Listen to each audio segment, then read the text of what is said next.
اعتقد ان ده لاي حيوان. اي حيوان اذا كان الحصان او الحمار او الدغل بيمشي بنفس الطريقه، بس لازم انا ابص على الحصان، اخلي فيه ثقه في نفسي، ما ابقاش خايف. وانا خفت برضه الحصان بيحس بكده.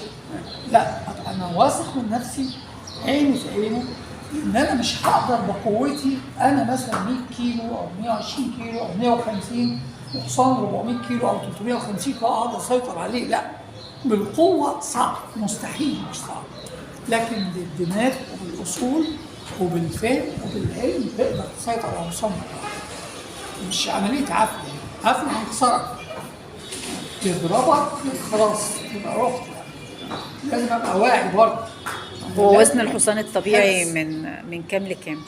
هو بيختلف، لكن احنا عندنا هنا الحصان بتاعتنا بتاع 350 كيلو. ما يكبرش عن كده طبعا عشان ما فيش عن التغذيه. ده حصان عمل مختلف. اه ده بريدز مختلفه بصراحه.